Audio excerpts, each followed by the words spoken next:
Mom! Mike! One day, when I got home from school, my mom and my brother Mike, who were supposed to be at home, were nowhere to be found. Even as evening came, they didn't return, and to make matters worse, my dad didn't come back from work either. I hesitated for a moment as my hand touched the fridge handle. Normally, I wouldn't even dare to go near the fridge, let alone touch it, because my mom would scold me about wasting electricity. Overwhelmed by hunger, I finally opened the door. Inside, there were only condiments like ketchup and mayonnaise. Desperate to satisfy my hunger, I grabbed the ketchup and squeezed it into my mouth, but I ended up coughing from the strong acidity and sweet spicy taste. I put my mouth directly under the faucet and gulped down tap water. It didn't feel like it filled my stomach at all. Then, I heard a noise from the direction of the entrance. Mom! Thinking everyone had come back, I ran to the entrance, but standing there was my grandmother Susan. Mary! Weren't you supposed to be in Germany? Both my grandmother and I were surprised and looked at each other. Dad, Mom, and Mike all left for Germany just a while ago.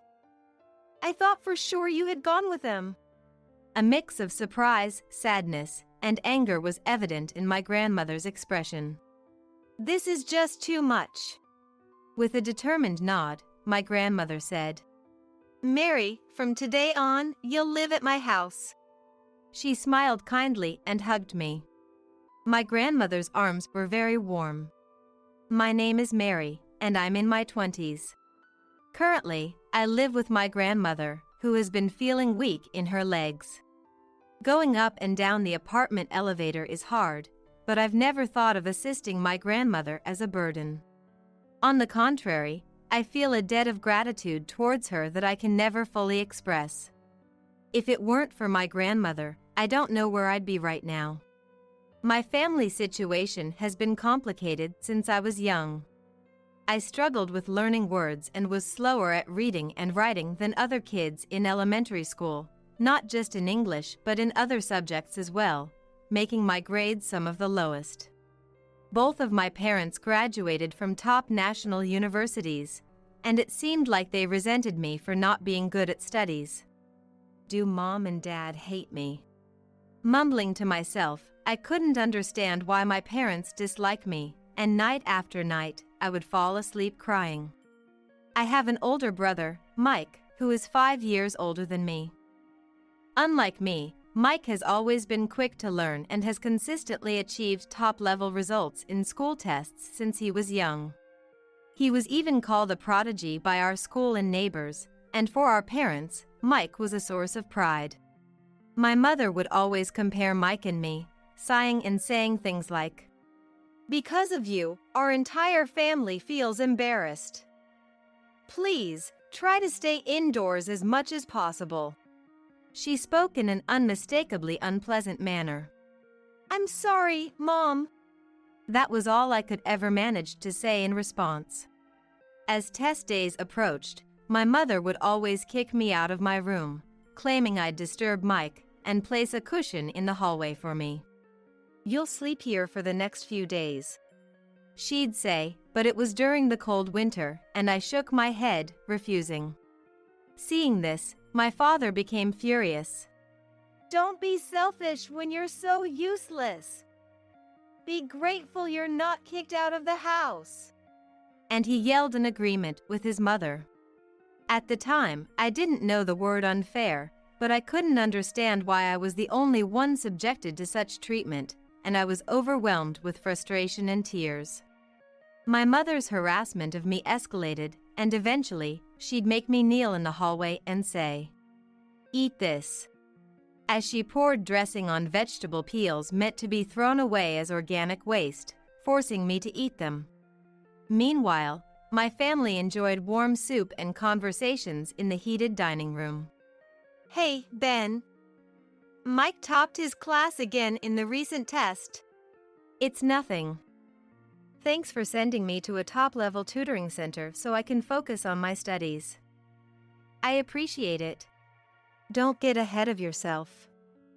Being top of the local school means nothing if you lose to a rival. You need to aim higher. I understand. I'll continue to work hard and stay focused on my studies. After finishing the vegetable peels, I held the empty plate and said, Mom, I'd like some warm soup too. My mother glared at me. Why don't you drink from the river? She retorted, and then the three of them burst into laughter.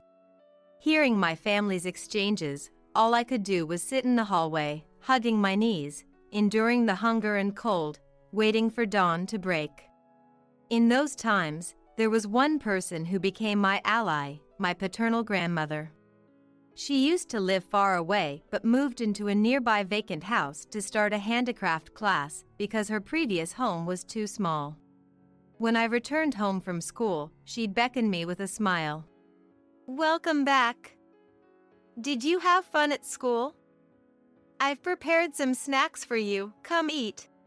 As dusk began to fall and I watched my grandmother start to prepare dinner from behind. Mary, you should be heading home soon. Isn't your mom waiting, preparing dinner for you? She noticed my gaze and turned around to ask. I shook my head vigorously from side to side. Mom won't make anything for me.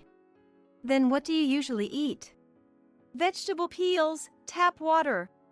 My grandmother rushed over and hugged me tightly. From today on, you'll eat here. Really? Is that okay? Of course.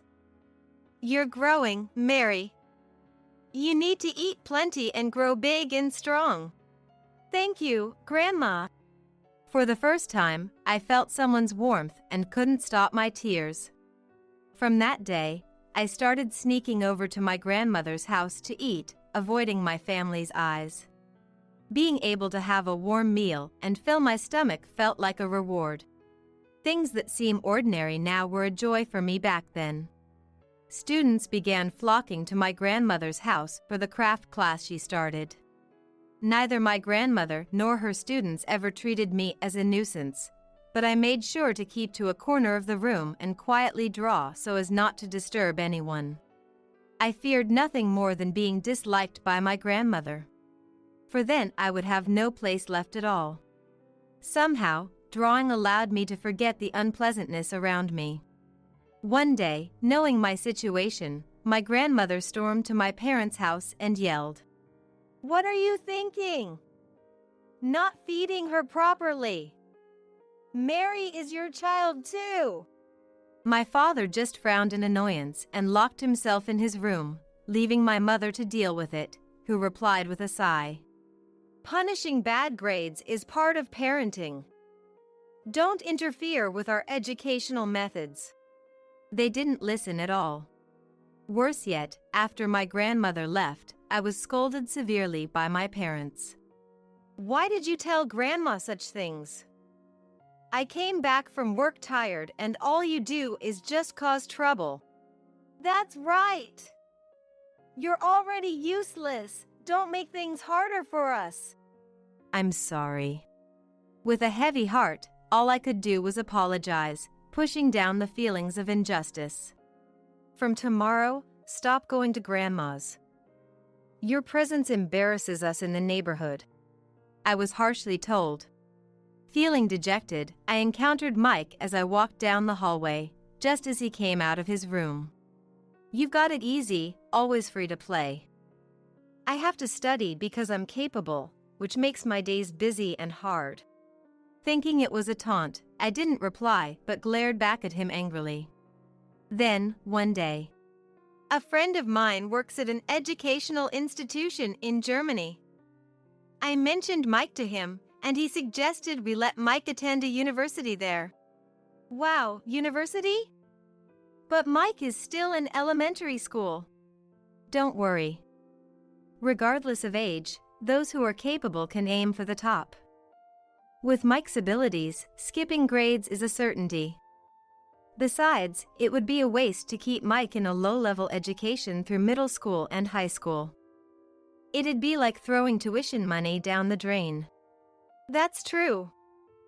For someone of Mike's capabilities, aiming higher is essential for his future. Understood. Let's plan to move as a family soon. Thank you for doing this for me. Dad, Mom. While overhearing the conversation about moving abroad, I was seized by anxiety. I can barely read and write English. How will I manage to communicate in German after moving to Germany? Won't I just be a burden to my family in Germany? I stopped Mike as he was about to return to his room. Mike, I'm scared of learning German. That's not something you need to worry about. Mike scoffed and locked himself in his room. I couldn't grasp the meaning behind Mike's words. Does it mean that even if I can't understand German, my parents and Mike will help me? Trying to think positively seemed futile given my family's treatment of me up to now. Then, one day after returning from school, I searched the house. Mom! Mike! But my mother and brother were nowhere to be found. Evening came, and not only did they not return, but my father didn't come back from work either. That day, something strange was said to me by my homeroom teacher at school. Will your dad and mom come to pick you up later? The teacher asked with a puzzled look, but I couldn't understand what she meant and was at a loss for words. What did that mean? Was it that my parents were going to take me somewhere? But no matter how long I waited, none of my family returned. Hesitating for a moment, my hand touched the fridge handle. Normally, I wouldn't even dare to go near the fridge, let alone touch it, because my mom would scold me about wasting electricity. Overwhelmed by hunger, I opened the door. Inside were only condiments like ketchup and mayonnaise. Desperate to satisfy my hunger, I grabbed the ketchup and squeezed it into my mouth, but coughed due to the intense acidity and sweet spicy taste. I put my mouth directly under the tap and gulped down water. It didn't feel like it filled my stomach at all. Then, I heard the door opening from the entrance. Mom! Hoping everyone had returned, I headed to the entrance, but standing there was my grandmother. Mary! Weren't you supposed to be in Germany? Both my grandmother and I were surprised and looked at each other. Dad, Mom, and Mike all left for Germany just now. I thought for sure you had gone with them. My grandmother's expression was a mix of surprise, sadness, and anger. This is just too much. With a determined nod, my grandmother said, Mary, from today on, you'll live at my house. She smiled kindly and held me in her arms. My grandmother's embrace was very warm. And so, I came to live with my grandmother. When I got home from school and said, I'm home, my grandmother would respond with a cheerful welcome back from inside the house. That was what I cherished the most. Sometimes, while I was sleeping, I would dream about my parents and brother leaving me behind and going far away. And when I woke up, I would find my pillow wet with tears. To me, who had forgotten how to smile after being abandoned by my family, my grandmother said, Those people are not your family. From now on, I am your family. Every night, she would hug my trembling body tightly. Thanks to her, I stopped having scary dreams. Teacher, I'm looking forward to today's lesson. My grandmother's craft class was popular, and many students came. On days when there was a class, I quietly drew in a corner of the room, careful not to be in the way. I really wanted to play more with my grandmother, but didn't feel it was my place to ask too much. If my grandmother grew tired of me, I would have no place to belong. I didn't want to lose a family again. After the class ended and the students had left, my grandmother, with a broad smile, said, Mary, thank you for waiting. Shall we have some ice cream together? She took out the ice cream she had bought from the freezer and handed it to me. Grandma, this is delicious.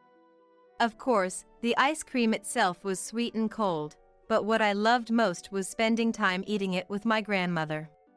Trying to extend these moments, I ate my ice cream slowly, until eventually, it melted and dropped to the floor. I'm sorry. Grandma! I thought she would hate me. I apologized reflexively, trembling. If it had been my mother next to me, I would have been punished by now. But my grandmother just laughed and didn't get angry. Instead, she gently patted my head. Don't be scared. Everyone makes mistakes. More importantly, Mary, keep smiling. I love your smiling face the most. After that, I gradually began to regain my smile. After dinner and a bath, when I was ready for bed, my grandmother would teach me to read and write almost every night. This letter is written like this. Now, you try. I tried to imitate the letters my grandmother wrote, but at first, they were crooked. Don't rush. With daily practice, you'll gradually get better. My grandmother's teaching method was very clear, and my fear of words gradually disappeared. After a few years, I had grown to be able to read and write enough for daily life. I got praised by the teacher for my book report. That's wonderful, Mary. One day, as I quietly drew while watching my grandmother's craft class as usual, a student who had gotten up for a break approached me from behind and peered at my drawing. Mary, you're really good at drawing. Hearing this, the other students gathered around and looked at my drawing, echoing similar cheers. With just a pencil, she can draw this accurately? She might be a genius. Especially the expressions on the faces and the lines of the clothes wrinkles are too realistic, almost at a professional level. At that moment, I was drawing my beloved grandmother. I thought the students were just exaggerating to be nice to my grandmother. I was simply transferring what I saw onto my sketchbook, nothing more. After the class ended and the students left, my grandmother looked closely at my drawing. Those people earlier were a bit exaggerated, weren't they? I laughed, but my grandmother looked at me seriously. Not at all. You might have a talent for drawing, Mary. I was skeptical, but then... Wow, Mary, that's amazing. I remembered being praised in school art classes by teachers and peers. I had thought they were just being kind to me because my family had abandoned me. Actually, I had no idea how much talent I had for drawing. Am I really that good? Yes, you are. Mary, you have a promising future. I know someone who runs an art class. Would you like to learn there? Yes, I'd love to. It was my grandmother who gave me a clear goal. 12 years had passed since then. Mary? It's really you. We're fans of your work. The expressions of the people, the warm use of colors, just looking at them makes us cry, said a woman much older than me, tears streaming down her face as she asked for a handshake. Thank you, I replied with a wry smile, shaking her hand and posing for photos with a smile. Thank you so much. We're looking forward to your future works, Mary. The gallery was bustling with people every day. I had succeeded as a contemporary realist painter. Mary, you have a TV appearance scheduled for this evening, so we need to start getting ready soon. Understood. But wait a moment. I stopped my manager and looked down. A little girl was desperately reaching out for a handshake. Thank you. Have you always been supporting me? The girl smiled but didn't speak. A woman, presumably her mother, hurried over and picked up the girl. I'm sorry. She's not good with talking to people. It's okay. Don't rush her. I used to struggle with writing myself. But with family around to kindly watch over, you'll eventually find something you love and shine someday. Thank you. The girl articulated her thoughts with effort, despite stumbling over her pronunciation. I'm the one who should be thanking you, I replied, squeezing the girl's hand again. Her mother hugged her child tightly and said, That was wonderful, wasn't it? With a beaming smile. Watching them, I felt confident that the child would be all right. It's time to go. Urged by my manager, I started to prepare to leave when the entrance to the hall became noisy. Please wait! We can't let people without tickets in. At the center of the commotion were a man and a woman in shabby clothes. The security guards were desperately trying to stop them, but they broke through and rushed towards me. Let go. We're her family. We don't need entrance tickets, do we? That's right. You have no right to stop us. Although their appearances had changed drastically over time, the moment I heard their voices, I felt a chill down my spine. The urge to flee overwhelmed me, but my legs were frozen, unable to move. The man and woman were indeed my father and mother. It's Dad, you remember, right? Mary? I'm so happy to see you again. As the security guards hesitated, knowing they were family, my parents approached me with composed steps. Though they should be in their 40s, they looked as if they were in their 50s or even 60s. You've become so distinguished, Mary. When we saw your face on a huge billboard in New York, both your mother and I were shocked. To think our daughter would become so famous. I always believed in you. I knew you would become someone important someday. I'm so glad I gave birth to you. Confronted by this elderly couple who spoke as if nothing had happened in the last 12 years, I was dumbfounded and couldn't find the words to respond immediately. What's wrong? You've been silent. Excuse me, but who are you, please? What are you talking about? You haven't forgotten, have you? It's Dad. Surely you're just being shy. We appeared so suddenly, you must be surprised, right? Isn't that it? How utterly self-centered can people be? What are you doing here now? I asked, deliberately avoiding eye contact. What do you mean? Let's start living together again. We've come here for that. I don't know these people. Please have them removed. I gave the order to the security guard in a flat tone, but the confused guard didn't know how to react. To me, my only family is my grandmother. I don't know these people. You're not still holding a grudge about that time, are you? That was our mistake. Sorry about that. My father apologized with a nonchalant attitude, not appearing remorseful. Still holding on to the past like that, you're still a child. We're family, aren't we? It's natural for a family to live together. It's time you grew up and... Absolutely not. I couldn't contain my anger. The only person I can call family is Grandma. When you two left me to go abroad, only Grandma stood by me. I won't acknowledge you as my family now. My mother bit her lip and glared at me. Yes, that look. The same cold gaze as if she were looking at something filthy. If you hate us that much, we'll give up on living together. Instead, could you give us one of your paintings?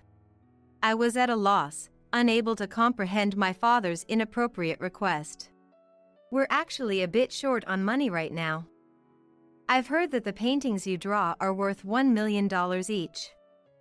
So, wouldn't it be all right to give us one of them? You have a proud son named Mike, don't you? Why don't you ask him for help? I'm not drawing for you guys. I will never give away my paintings. Don't mention Mike.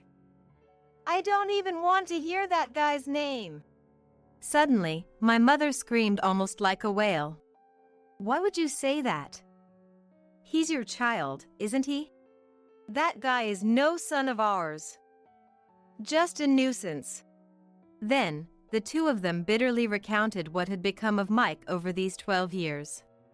After moving to Germany with the family, Mike quickly got admitted to a prestigious university thanks to his academic abilities. That was all according to our expectations. But soon after, Mike lost his motivation to study. He stopped attending university and started living a wild life, hanging out with bad company during the day.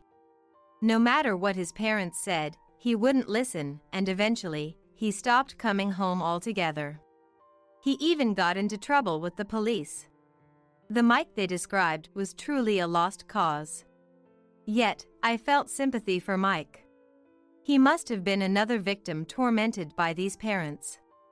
A few days after my family left me for Germany, I found a notebook in Mike's room. It detailed how he was forced to study every day, wasn't allowed to play with friends, got pigeonholed into a life decided by our parents after accidentally scoring 100 on a test in first grade, and how he was envious of me for not being expected to study. Mike once told me he envied me when we were kids, but I finally understood after reading that notebook. My father whispered, so others wouldn't hear. Just between us, Mike is a lost cause. We tried to rehabilitate him by bringing him back home, but who knows what he's doing now. The police came asking about him recently. He seems to be hanging out with dangerous people too. Might even be involved with one of those scam groups that are all the rage now. It's only a matter of time before he gets arrested. So, if you feel sorry for us being troubled by such a foolish son, please give us one of your paintings. It would save us. It's also your chance to do a filial duty, right? Saying this, my parents began to apologize deeply in front of me. Enough already! You too! Suddenly my grandmother, who was in a wheelchair, shouted. I've been listening quietly, and now because Mike turned out bad, you want Mary to help? What a joke! You were the ones who abandoned that child. Mom? Why are you here? It's my precious granddaughter's exhibition. Coming here is only natural as family. With that, my grandmother glared at my father and mother. You two are no longer family or anything to us. Just strangers. Now, get out. Security, what are you waiting for? Startled by my grandmother's shout, the security guards hurried into action. Wait a minute. Then we have our own plan. A plan? Let's hear this plan of yours. Susan, you've kidnapped our daughter, haven't you? Kidnapped? You were the ones who abandoned this child and went abroad. My grandmother was furious, but I instead offered a wry smile. Calm down, Grandma. Getting all worked up will just raise your blood pressure again. I tried to calm my uncontrollably emotional grandmother. Then, facing my parents who were smirking triumphantly, I have unfortunate news for you. Legally, Grandma and I are now mother and daughter. Therefore, she cannot be accused of kidnapping. What nonsense are you talking about? There's no way that could be recognized without the consent of the real parents. But it is recognized. I was adopted by Grandma when I was 18. Legally, adoption without the biological parents' consent is possible if the adoptee is over 18. Don't be ridiculous! How could such a thing be allowed? Despite their protests, my parents attempted to sit down in the gallery but were taken outside by police officers who had been called to the scene. Mary, are you okay? My grandmother asked, gently patting my back with her usual kind smile. Don't worry about it, Grandma. I'm fine, I replied with a broad smile. After being taken to the police station. What a nerve to call yourself a parent! My parents were reportedly harshly reprimanded by the officer in charge. A journalist friend let me in on that bit of information secretly. Later, I learned through the news that Mike had been arrested for fraud.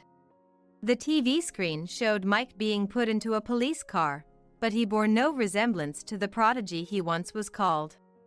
My parents ended up being responsible for a significant amount of compensation for the crimes Mike committed, and reporters crowded in front of their house daily. Help us out! We're your real parents, aren't we? He's right. Don't you remember that I gave birth to you? My parents kept showing up at my home and studio, saying such things. Considering the future, my grandmother and I decided to move to a high-security apartment where my parents couldn't easily reach us. I'm sorry for making an elderly person like me your responsibility. Not at all. I'm very happy. After all, everything I am today is thanks to you, Grandma. Recently, my grandmother began to fall ill frequently. I hugged her as tightly as I could. I love you, Grandma. Though she had become much smaller, she was as warm